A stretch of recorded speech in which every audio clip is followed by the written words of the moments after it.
स्वागत है आप सभी का। आप देख रहे हैं कोरोना के खिलाफ इंडिया टीवी का सर्वधर्म सम्मेलन। हमारे साथ इस वक्त जुड़ रहे हैं स्वामी अवधेशानंद गिरि जी महाराज, जो कि जूना अखाड़ा के आचार्य और महामंडलेश्वर है। इसके अलावा उनकी पहचान देश में एक बड़े मोटिवेटर, विद्वान और ओजस्वी वक्ता की भी है। स्वामी जी ने सामाजिक सौहार्द बढ़ाने के लिए प्रभु प्रेमी संघ बनाया। नर्मदा की साफ सफाई अभियान से भी वो जुड़े रहे हैं। अवधेशानंद जी महाराज से हम ये जानेंगे क्या सेवा, सत्संग, संयम, साधना, इस सब से कोरोना को हराया जा सकता है। तो आइए स्वागत करते हैं। हमारे साथ जुड़ रहे हैं आचार्य महामंडलेश्वर स्वामी अवधेशानंद गिरि जी महाराज। आचार्य जी, आपका बहुत बहुत स्वागत है इंडिया टीवी पर।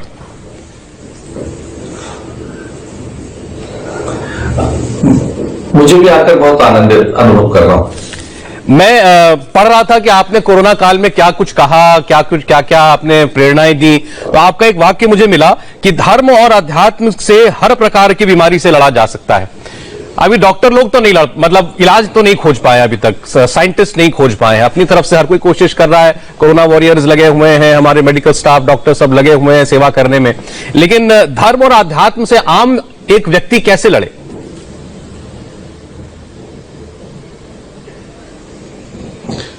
हमारे शास्त्र कहते हैं मन एवं मनुष्याणाम कारणम बंध मोक्षयो। मन ही मनुष्य के बंधन और मोक्ष का कारण है।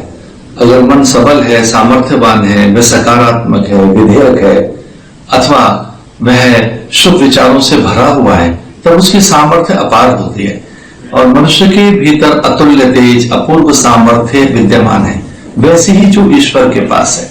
चूंकि हम ऐसा मानते हैं कि हम भगवान के अंश हैं और हमारे पास स्वयं भी सामर्थ्य की कमी नहीं, तो व्यक्ति अगर अपने सत्य को अथवा अपने अस्तित्व या अपनी निजता, अपने स्वभाव और स्वरूप का बोध कर ले, तब वह बहुत बड़ी ऊर्जा, शक्ति, विभूति और सामर्थ्य को अपने भीतर जागृत होते हुए देख सकता है। और फिर ऐसी बहुत सी दुविधा, दैन्य, अल्पता अथवा नाना प्रकार की जो व्याधियां हैं, उनसे वो लड़ने की एक क्षमता अर्जित कर लेता है। मैं निवेदन करना चाहूंगा कि ये जो व्याधि है, जो आज है, ये कोरोना वायरस के कारण जो वैश्विक संकट काल है, इसमें बार बार चिकित्सक ऐसा कह रहे हैं कि आप सामर्थ्यवान रहिए अपने विचारों का, आप सहज रहिए, स्वाभाविक रहिए, अपने रोग प्रतिरोधात्मक शक्ति को जगाइए। ये सच है कि औषधियों का आश्रय लेकर, विशेषकर प्राकृतिक जीवन जीकर, योग प्राणायाम के द्वारा अथवा बिलपत्र आदि कुछ वन्य औषधियों का सेवन कर आप बहुत बड़ी अपनी इम्यूनिटी यानी रोग प्रतिरोधात्मक शक्ति को जागृत कर सकते हैं। पर संकल्प शक्ति बहुत बड़ी है। अगर आपके पास संकल्प की दृढ़ता है, जैसा कि हमारे वेद कहते हैं, तन्मे मना शिव संकल्प मस्तु। अगर मनुष्य का संकल्प बड़ा है, तो वो बड़ी से बड़ी चुनौती को और बड़ी से बड़ी कठिनाई को जीत सकता है। और हम विजेता हैं। हम विजेता उस काल से हैं जब माता पिता के द्वारा हमारा जन्म हो रहा था। कितने शुक्राणु दौड़ रहे थे उस समय, जब ऐसा कहती है मेडिकल साइंस की अनेक शुक्राणुओं के बीच में से एक कोई जन्म लेता है। तो हम तो तब से संघर्ष कर रहे हैं। हम मनुष्य तो हम मनुष्यों के पास एक संघर्ष की शक्ति है और वो विचार से, संकल्प से प्राप्त होती है। मैं ये भी कहना चाहूंगा कि जो धर्म है उसमें सहनशीलता, संयम, धैर्य और क्षमा आदि जैसे गुण बताए गए हैं। तो इन दिनों अगर हम अपने स्वरूप की ओर लौटें, ध्यान के द्वारा, विचार के द्वारा अपने स्वभाव में लौटें, तब वो बहुत बड़ी चीज होगी। मैं इसके साथ साथ ये भी कहना चाहूंगा, धर्म ग्रंथों का आश्रय लिया जाए, अच्छी पुस्तकें पढ़ी जाएं। हम चूंकि स्वभावतः रचना धर्मी है, हमारा स्वभावतः सृजन का स्वभाव है, तो एक अच्छे विचार सोचे जाएं, कुछ अच्छा किया जाए।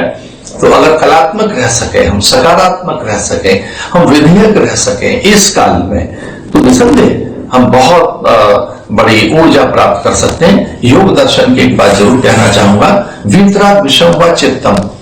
योग दर्शन ऐसा कहता है, शास्त्र ऐसा कहते हैं कि ऐसे काल में वीतराग महापुरुषों का, सत्पुरुषों का स्मरण करना चाहिए। तस्मात् सर्वेषु कालेषु मां मनुस्मर युद्ध च। इसका अर्थ है कोई युद्ध काल हो, विभीषिका हो, बड़ा उपद्रव हो, अनेक प्रकार की कठिनाइयां हो, तब ईश्वर का भी स्मरण करना चाहिए। क्योंकि हम परमात्मा की संतान हैं, हम ऋषियों की संतान हैं। तो जैसे हम परम सत्ता का आह्वान करते हैं अथवा उसकी प्रार्थना करते हैं, तो उस प्रार्थनाओं का एक अलग प्रकार का बल हमें वो सामर्थ्य देता है जिससे कि हम कठिनाइयों को, चुनौतियों को जीत सके। और हाँ, चुनौतियां बहुत से अवसर भी लेकर आती है। तो एक अवसर भी है कि हम अपनी क्षमता देख रहे हैं, एक अवसर है कि हम अपने आसपास में अपने संबंधों को अथवा अपनी जो हमारे बंधु बांधव हैं, इष्ट मित्र हैं, परिजन परिजन हैं, उनमें हमने अपने स्नेह की प्रगाढ़ता देखी, हमने अपनी संवेदनाओं को निकट से देखा।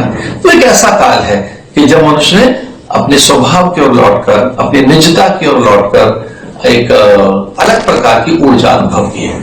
मैं इसे ऐसा भी नहीं मानता कि ये कोई बड़ा संकट का काल है। प्रकृति एक प्रकार से व्यक्ति को पाठ देना चाहती है, शिक्षा देना चाहती है, क्योंकि हम बहुत अप्राकृतिक हुए, हरितिमा का हनन किया है, इतना भारी उत्खनन धरती पर हुआ है, सलिलाओं का सातत्य रुक गया है, नदियां आज अपनी अविरलता, निर्मलता, शुचिता, सातत्य और अपनी स्फूर्ति अथवा अपनी प्रवाहमानता के लिए किस तरह से व्याकुल थी।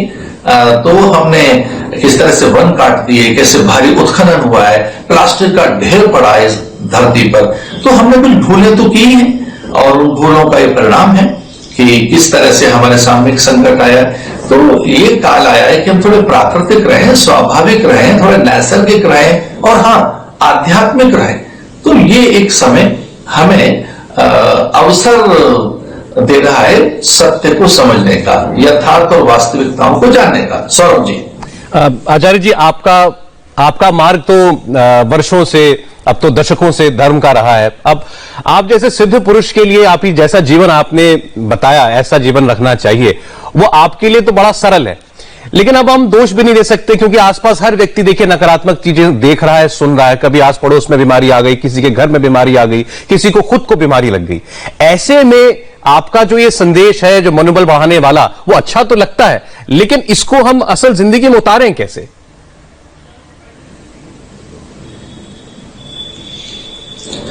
देखिए, एक सबसे बड़ी बात है कि अगर आप प्राकृतिक जीवन जीते हैं तो प्रकृति आपका साथ देगी, क्योंकि धरती, अंबर, अग्नि, जल, वायु, निहारिका, नक्षत्रों के बिना हमारा कोई अस्तित्व नहीं है। बिना वृक्षों के, एक वृक्ष से बहुत कुछ पाया जा रहा है। हमने किस तरह से धरती पर वृक्ष काट दिए। तो एक शिक्षा तो है कि एक वृक्ष क्या नहीं देता, गोंद, छाल, छाया, वलकल, हरितिमा, गंध, सुगंध, मकरंद, जड़ें भूस्खलन को रोकती है, वही पर्जन्यों को आमंत्रित करता है वृक्ष, उसी से तो बादल बरस। इतना हमने प्रदूषण फैलाया, प्रकृति की भी सीख देना चाहती है। प्रकृति की भी सीख देना चाहती है कि देखो, थोड़ा निसर्ग की ओर लौटे, थोड़े स्वाभाविक बने और उन नियमों का निर्वहन करें जिससे धरता जी वो अलग नहीं कर सकता कि आप किस पुस्तकों में जाकर लेते, तो थोड़ा सा साहित्य पढ़ कर तो उसे पता लगेगा नैसर्गिक जीवन कैसे जिया जा सकता है, अथवा एक अनुशासित जीवन में अनुशासन बहुत आवश्यक है। तो एक अवसर तो मिला, और जबकि हम अनलॉक 1 की ओर हैं, लॉक सबका एक प्रयास की जब अनलॉक मनुष्य दार्शनिकों को अथवा अपने मतलब संप्रदायों के आचार्य अथवा सुनिश्चित की तरफ अभी चर्चा कर रहे हैं आपके साथ, सबके साथ। इसमें मैं एक बात भी कहना चाहूंगा कि विचार बड़ी चीज, अगर हम विद्युत विचार के साथ हैं, सकारात्मक हम सोच के साथ हैं, तो बड़ी से बड़ी जन्म अथवा और विशेषकर अगर मन हमारा बलवान है तो हम इसे आनंदित रहते। ठीक, आचार्य जी, मैं क्षमा चाहता हूं, आपका दरअसल वीडियो जो है वो फ्रीज हो गया है, क्योंकि अभी ये भी चुनौती है, क्योंकि बात जो हम लोग कर पा रहे हैं उसमें तकनीक का सहारा ले रहे हैं। अब शायद आपको मैं ठीक से देख पा रहा हूं, बीच में आपका वीडियो चला गया था। आज कुछ हटकर दिन भर हमने धर्म की, अध्यात्म की बात की है, और इसी कड़ी में आज हमारे साथ एक और बहुत ही विशिष्ट अतिथि हैं। हमारे साथ हैं श्री पंचदशनाम जूना अखाड़ा के पीठाधीश्वर आचार्य महामंडलेश्वर स्वामी अवधेशानंद गिरिजी महाराज। आचार्य जी, आप विश्व के सबसे प्राचीन और विशालतम संत समुदाय के पीठाधीश्वर हैं। अब यह दिलचस्पी जरूर होगी लोगों में जानने की कि आपको जूना अखाड़ा में लाखों साधु संत होंगे, तो लॉकडाउन ने संतों की, साधुओं की, नागा साधुओं की जिंदगी पर क्या असर डाला?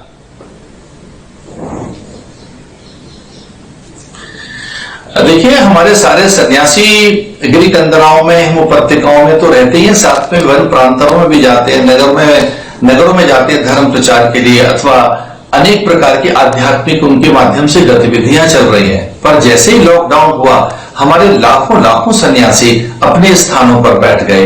वहीं उन्होंने धूना लगाया, जब तक समाधि, आध्यात्मिक साधना में। पर हमारे बहुत से साधु, हमारे लाखों साधु ऐसे हैं जिनके पास अपने हॉस्पिटल्स हैं, कॉलेजेस हैं, शिक्षण संस्थान है, हमारे सेवा के अनेक कार्य हैं। हमारे कोई हजारों हमारे हॉस्पिटल्स हैं, डिस्पेंसरीज हैं, हमारी मोबाइल डिस्पेंसरीज हैं।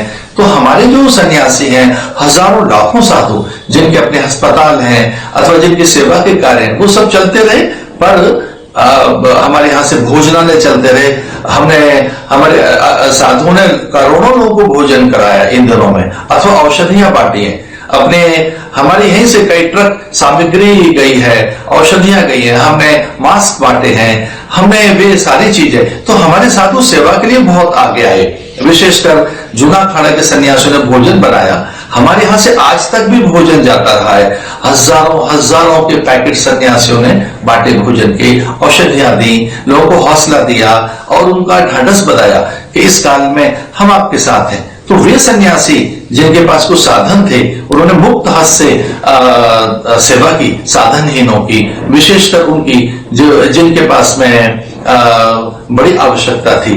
तो मैं समझता हूं कि सन्यासी इस ढंग से सेवा में निकल कर आए, जैसा अभी हमने ढंग कभी देखा नहीं। साधु इस तरह से आह्वान किया उन्होंने हमारे हरिद्वार में और सभी जगह। एक भी मठ ऐसा नहीं था, एक भी साधु ऐसा नहीं था जिसने कुछ अर्पण न किया हो। वो पीएम फंड के माध्यम से तो गया ही, पर करोड़ों रुपए की सामग्री जिसकी हम गणना नहीं कर सकते, सन्यासियों ने बांटी इस काल में। तो सन्यासियों की उदारता, उनकी परोपकारता, उनकी भीतर की पारमार्थिक भावना अथवा उनका ये औदार्य जो अत्यंत विलक्षण औदार्य था, उसने पूरे समाज को गले लगाया। जगह जगह मजदूरों को संभाला है, अथवा जहां जहां सामग्री जा सकती थी, प्रशासन के माध्यम से, शासन तंत्र के माध्यम से, उन सबका। पर एक और बात मैं कहना चाहूंगा कि उन्होंने मर्यादाओं का पालन किया। लॉकडाउन की समस्त देशनाओं का अथवा निर्देश का भी उन्होंने पालन किया। तो सन्यासी बड़े संयम के साथ, बड़ी सरलता के साथ तो रहते ही हैं, वे एक आध्यात्मिक जीवन तो जीते ही हैं। पर इस बार सारे सन्यासी साधु हमारे सेवा के लिए आगे आ गए, और जिस ढंग से उन्होंने उदारता पूर्वक औषधियां दी हैं, मेडिसिन बांटी हैं, मास्क बांटे हैं, करोड़ों की संख्या में भक्तों को भोजन कराया है, अपना मानकर उन्हें, लेकिन हम प्रसाद दे रहे हैं ऐसा जानकर कि ये भी ईश्वर का ही रूप है। ईशावासी इदं सर्वम यत्किंचित जगत्याम जगत, क्योंकि सब में परमात्मा ही है, तो उसे अपना ही रूप मानकर, आत्मवत् सर्वभूतेषु, वो दूसरा नहीं है, अन्य नहीं है, ऐसा मानकर हमारे साधुओं ने दोनों हाथों से ऐसे सब कुछ अर्पण किया समाज को। क्योंकि हमारी संस्कृति इन 3 शब्दों पर आधारित है, तर्पण, समर्पण और अर्पण। तो जहां हमारे सन्यासी इस संस्कृति के आराधक हैं, उन्होंने कहा कि अब सब कुछ समाज को समर्पित हो जाना चाहिए। तो दिल खोलकर हम ये नहीं कहते कि उन्होंने दान दिया, हम ये कहते हैं अपने बंधुओं की सेवा में वो आगे आए। सौरभ जी बिल्कुल। अभी तक तो ये धारणा होती थी कि जो साधु हो गया, सन्यासी हो गया, वो समाज का, संसार का नहीं रहा, बस अपने में मगन रहता है। लेकिन आपने जो बताया कि कितना बड़ा काम जन सेवा का इस बार हमारे साधु सन्यासियों ने किया है, ये वाकई लोगों को जानना चाहिए था। हम लोग जो है, आम आदमी जो है, अपने देश की आप कहिए आध्यात्मिक शक्ति का परिचय कभी कर पाता है, तो उसका एक बहुत बड़ा उदाहरण होता है कुंभ। अगले वर्ष कुंभ होने वाला है और लोग ये सोच रहे हैं कि इस बार हम कैसे जुटेंगे कुंभ में, इतने लाखों करोड़ों लोग, कैसे वहां पर इतने साधु सन्यासी आएंगे, क्योंकि कोरोना तो अभी हाल फिलहाल में जाता दिखाई नहीं दे रहा।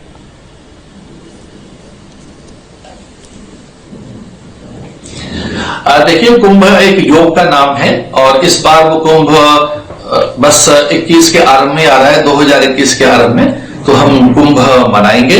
अगर किसी कारण से कोई आपदा काल आती है, ये कोरोना काल फिर से कुछ और रंग रूप में दिखाई देता है, तो हम सारी मर्यादाओं का पालन करेंगे। क्योंकि इस लॉकडाउन में जैसे हमने सोशल डिस्टेंसिंग का पालन किया है, हमने सारी देशनाओं का निर्देशों का पालन किया है, तो वैसे हम उस समय भी पालन कर लेंगे। पर हाँ, हम भगवान से प्रार्थना करते हैं कि कुंभ काल तक ये सारा संकट अथवा ये जो कोई भी महामारी है ये पूर्णता की हो जाए। बस इसका विकराल रूप देख लिया है पूरे संसार ने, हम जगह अब इस मुक्ति मिलनी चाहिए और कुछ ऐसा अवसर आए कि फिर से उद्योग चले, फिर से खेत खलिहानों में फिर से कार्य हो, फिर से पूरे देश में। आचार्य जी, मैंने कुंभ की बात विशेषकर इसलिए कही आपसे क्योंकि बहुत से लोग ये सोच रहे हैं कि जो आज तक नहीं हुआ, क्या कुंभ भी टल सकता है कभी?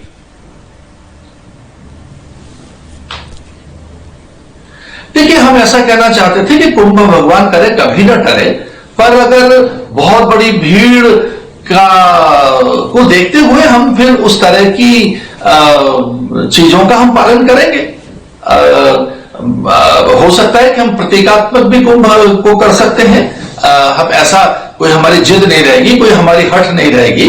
वो उस समय हमारे लिए समाज सर्वोपरि है, राष्ट्र हमारे लिए सर्वोपरि है, हमारे सारे प्राण दूसरों के लिए। जब हम संन्यास की शपथ लेते हैं तो यही तो शपथ है हमारी, ओम भू संन्यस्तम मया, भुव संन्यस्तम मया, सोह संन्यस्तम मया, सर्वम संन्यस्तम मया। मैं समाज के लिए हूं, मेरे सारे मन बुद्धि प्राण चित्त चेतना गति मति गुण धर्म प्रकृति मेरी समाज के लिए। एक न्यासी हो गया, जैसे हवा धूप पानी है, जैसे जल सबके लिए, फल सबके लिए, अंबर और उसके ग्रह नक्षत्र सबके लिए है, जैसे धरा की गंध सबके लिए, वैसे सन्यासी परमार्थ रूप होता है। तो अगर ऐसा कोई संकट आता है तो हम सन्यासी उन मर्यादाओं का पालन करेंगे।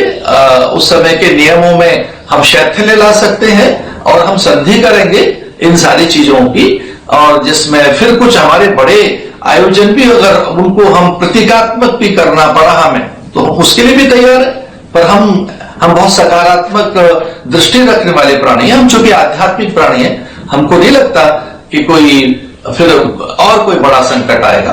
लेकिन हाँ, अगर कोई विकरालता दिखती है कोरोना की या कोई और प्रचंडता दिखती है, तो हमारे बड़े समूह को हम छोटा कर सकते हैं, उनका रूप बदल सकते हैं। विधि तो वही रहेगी, हमारी परंपराएं तो वही रहेगी, लेकिन उस समय हम उन परंपराओं में वे हमारी सिंबॉलिक हो सकती है अथवा प्रतीकात्मक हो सकती है। ऐसा नहीं होगा कि हमारी कोई बड़ी जिद रहे, क्योंकि संन्यास का अर्थ ही है कि सबकी करता है सन्यासी, सर्वे भवन्तु सुखिनः अथवा आत्मवत् सर्वभूतेषु। अथवा सन्यासी तो यही कहता है कि पूरा विश्व मेरा है, पूरा संसार उसका एक कुटुंब है, और उसमें सबके हित की, सबके कल्याण की कामना सन्यासी के मन में होती है, साधु के मन में। तो कुंभ के अवसर पर हम कुछ ऐसा ही विचार कर लेंगे, पर मेरा मन कहता है कि इससे हमें कदाचित मुक्ति मिलेगी। ये उम्मीद करते हैं ईश्वर ऐसा ही करे।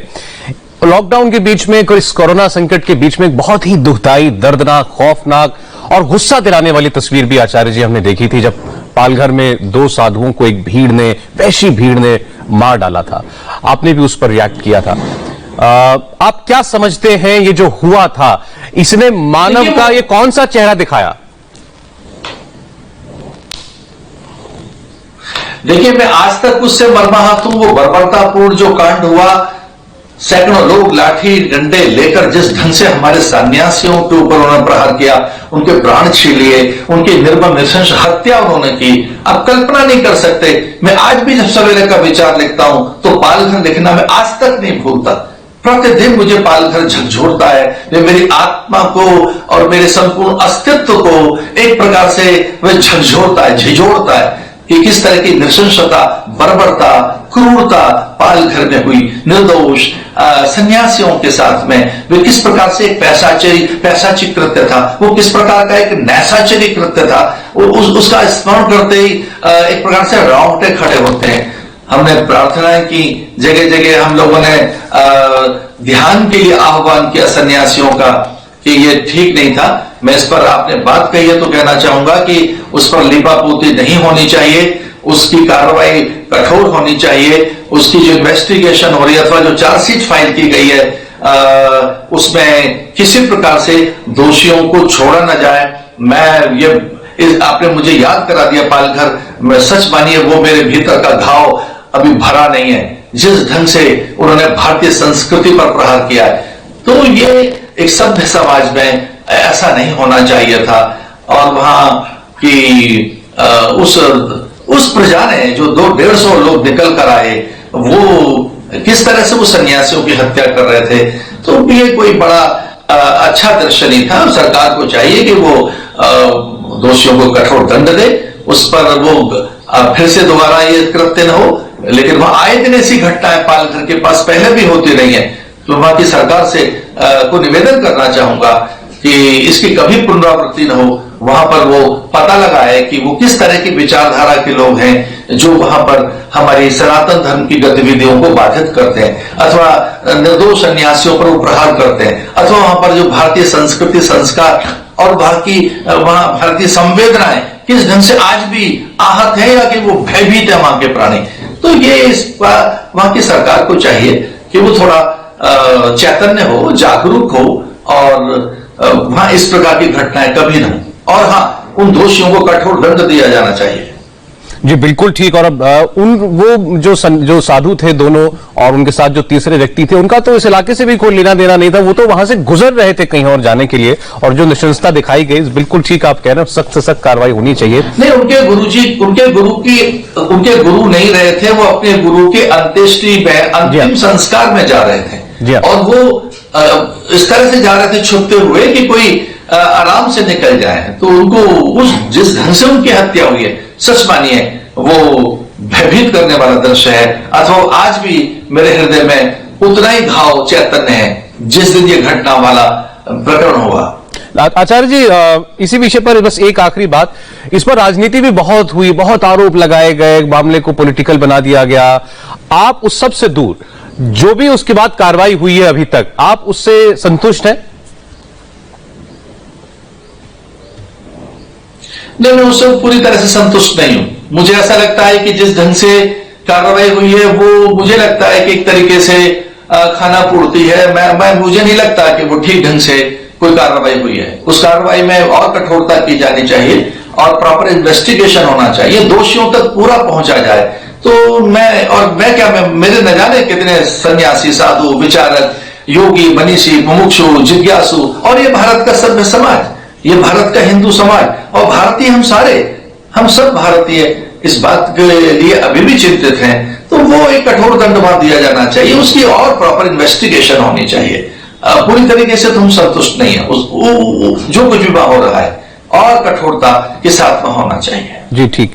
आपने ये भी कहा कि जब लॉकडाउन की घोषणा हुई तो उस वक्त प्रधानमंत्री ने जिस तरीके से देश को बताया कि ये हम करने जा रहे हैं, ऐसा लगा जैसे वो एक अभिभावक की भूमिका में थे। आज उस बात को 2.5 महीने हो चुके हैं।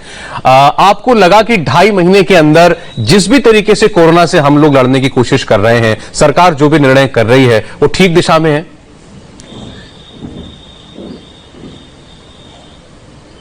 देखिए, हमारे प्रधानमंत्री जी एक प्रकार से राष्ट्र ऋषि हैं। उन्होंने जिस ढंग से इन परिस्थितियों को नियंत्रित रखा, ये लॉकडाउन न होता तो बड़ी भयावह स्थिति होती। वे बड़े दूरदृष्टा हैं। उन्होंने आह्वान किया कि लॉकडाउन होगा, और उससे पहले उन्होंने प्रकाश का आह्वान किया। पूरी धरती पर एक प्रकार से एक नव दीपोत्सव, ऐसा प्रकाश तो कभी हुआ नहीं। तो प्रधानमंत्री के ओजस्वी स्वर ने जब पूरे राष्ट्र का आह्वान किया कि कोरोना वॉरियर्स के लिए हम प्रकाश पैदा करें, अपने आंतरिक ऊर्जा को जगाने के लिए, अपने अंतस में जो एक सत्य प्रकाश है उसे प्रकट करने के लिए, अपने स्वाभाविक प्रकाश को, तो जैसे ही उन्होंने बात कही तो पूरे देश में दिवाली मन गई। जब पूरा संसार डगमगा रहा था, हमारा देश डगमगा रहा था, प्रधानमंत्री जी के अक्षरशः पालन, उनके शब्दों का पालन किया गया। वे संभालते रहे सबको। उन्होंने जिस ढंग से इन कठिन परिस्थितियों में पूरे देश को संभाला है, उनके भीतर मैं देखता हूं कि वो एक न केवल शासक के गुण उनमें है, उनके भीतर एक दिव्य प्रशासकीय गुण है, और हाँ, उनमें एक सच्चा उपासक भी बैठा है। तो एक हमारे संयोग से हमारे प्रधानमंत्री के भीतर में एक उपासक है, एक कोई अच्छा प्रशासक है, और एक अच्छे शासक है कि उन्होंने इन सारी परिस्थितियों को संभाला है। और पूरे संसार में उनकी भूरी भूरी प्रशंसा भी की जा रही है। उनके जिस ढंग के निर्देश थे, जैसा उन्होंने एक अनुशासन दिया, जिस प्रकार, और पूरा देश उनके साथ खड़ा हो गया। एक सबसे बड़ी बात यह है, आज योग के लिए पूरा देश भारत की ओर देख रहा है। आयुर्वेद के लिए हमारी मेडिसिन पूरे संसार में उनके लिए एक स्वीकृति पैदा हुई है। और न केवल औषधि के लिए, न केवल हमारे योग के लिए, न केवल आयुर्वेद और भोजन के लिए, हमारे आध्यात्मिक विचारों के लिए भी। तो मैं ऐसा कहता हूं कि हमारे प्रधानमंत्री जी ने एक अलग तरह की अलग जगाई पूरे संसार में, और उनके प्रयास प्रशंसनीय है, स्तुत्य हैं। और इस संकट के काल में पूरा देश एक रहा, सारे मत पंथों में एकता रही, हम सब एक रहे। हाँ, कुछ छोटी छोटी घटनाएं हुई, जैसे चिकित्सकों पर प्रहार हुआ, सुरक्षा कर्मियों पर, अथवा स्वच्छता में जो लोग लगे थे, पैरामेडिकल का स्टाफ था, तो वो कुछ ऐसी भी घटनाएं अच्छी नहीं थी, पर वो छोटी घटनाएं हुई। बाद में वो भी सब ठीक हो गया। हम बहुत आभारी हैं पुलिस के कि वो कुछ तो लोग 2-2 महीने बाहर रहे।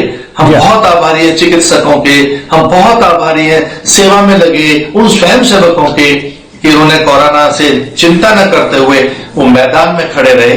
हमने उनके लिए फूल बरसाए हैं, उनके लिए दीप जलाए, उनके लिए हमने प्रार्थनाएं की हैं। इस समय तो हमारे चिकित्सक देवदूत बन गए। इस समय तो हमारी पुलिस जैसे देव सत्ता का प्रतिनिधि का उसमें एक रूप दिखाई दिया है। तो ऐसे काल में बहुत कुछ ऐसा भी दिखा है जो बड़ा विलक्षण है, महनीय है, उदात्त है, अकल्पनीय है अथवा अविश्वसनीय है कि हमारी पुलिस, हमारे चिकित्सक, हमारे सेवा स्वच्छता में लगे पैरामेडिकल के स्टाफ, कैसे उनके अंदर एक दिव्यात्मा का जागरण हुआ। सच में वे वंदनीय है। पर मैं पूरे देश की एकता, उसके समन्वय, उसकी परस्पर की सहमति, पूरा देश लॉकडाउन के लिए एक मत से एक व्रत मानकर, ये बड़ी बात, उपवास मानकर जी रहा था। ये भी बड़ी बात है भारत की। बिल्कुल ठीक आपने कहा। आपको सुनकर हमेशा बहुत अच्छा लगता है, मन शांत होता है, मनोबल बढ़ता है, आत्मविश्वास बढ़ता है। मैं आपको पहले से भी सुनता आया हूं। आज ये सौभाग्य मिला कि आपसे मेरी पहली बार बात भी हुई। बहुत बहुत अच्छा लगा आचार्य जी, और बहुत बहुत धन्यवाद इंडिया टीवी पर आने के लिए। धन्यवाद, शुक्रिया। और आइए अब हमारे सर्वधर्म सम्मेलन में अगले हमारे जो विशिष्ट अतिथि हैं उनकी ओर चलते हैं। स्वागत करते हैं जन जन तक, पूरे विश्व में राम कथा पहुंचाने वाले अद्भुत कथावाचक मुरारी बापू जी, जो इस वक्त हमारे साथ हैं। 14 वर्ष की उम्र से दुनिया को राम कथा सुना रहे हैं। राम कथा के जरिए सामाजिक बदलाव की पहल करते आए हैं।